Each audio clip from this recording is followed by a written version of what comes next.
কেন্দ্র এবং রাজ্যের বিভিন্ন যে চাকরির পরীক্ষাগুলো সামনে হতে চলেছে সেগুলো নিয়ে আমি শর্টকাটে আলোচনা করব। তো এইরকম বিভিন্ন এডুকেশান রিলেটেড ইনফরমেশনের জন্য চাকরি সংক্রান্ত আপডেটের জন্য অবশ্যই চ্যানেলটিকে এখনই সাবস্ক্রাইব করো। প্রথম যে পরীক্ষাটাতে চলে যাবো সেটা হচ্ছে আরআরবি গ্রুপ ডি। দেখতেই পাচ্ছ আরআরবি গ্রুপ ডি 21শে আগস্ট পর্যন্ত চলবে। অন্ধ্রপ্রদেশ যে ডেট রয়েছে 7 থেকে 21শে আগস্ট পর্যন্ত চলবে।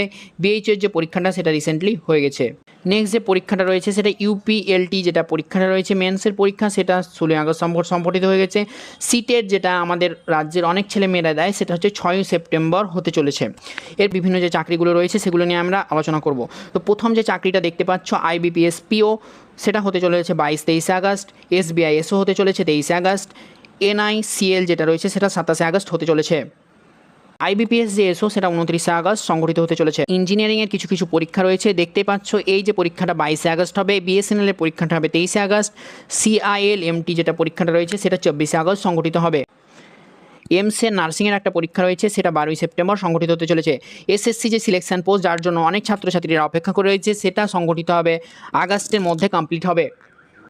এগুলো দেখতে পাচ্ছ হরিয়ানা হাইকোর্টের যে চাকরিটা রয়েছে সেই হরিয়ানা হাইকোর্টের 24 থেকে 7 সেপ্টেম্বরের মধ্যে সংগঠিত হতে চলেছে।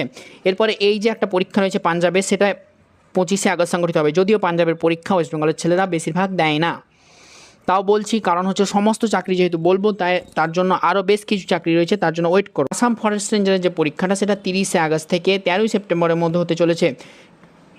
এছাড়া দেখতে পাচ্ছ যে এসএসসি কম্বাইন্ড যে হিন্দি রয়েছে ট্রান্সলেটার 8টা পোস্ট রয়েছে সেটা সেপ্টেম্বরে সংগঠিত হবে। এসএসসি স্টেনোগ্রাফার সেটা আমাদের পশ্চিমবঙ্গের অনেক ছাত্রছাত্রীরাই দিয়ে থাকে, সেটা 9 থেকে 12 সেপ্টেম্বর সংগঠিত হতে চলেছে। এসএসসি সিজিএল সংগঠিত হবে সেপ্টেম্বরের শেষের দিকে।